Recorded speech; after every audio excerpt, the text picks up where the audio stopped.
好，来继续来看主计总处来公布着去年平均的薪水，一个月是38235块，退回到17年前的水准。另外，人力银行的调查有将近90%的上班族对目前的薪水真无满意。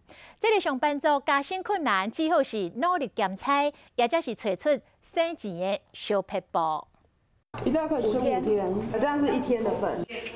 每天的早顿食足苦的小胖，一到顿到暗顿，嘛家己动手做，成本是40，先加安尼，原来是薪水上低啊！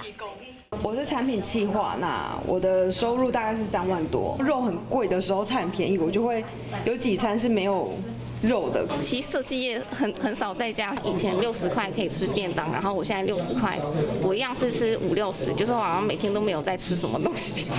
但无加薪，只有兼差，或者是转行。人力银行统计，嘛发现有高达88.9%的上班族对目前的待遇无满意。800困5万的劳工，因为薪资上低，想要离职。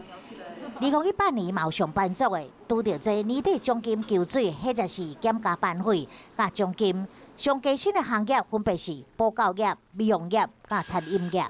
107年，我们的月薪其实还是有在成长，好，但是稍稍的赶不上我们的物价成长的幅度。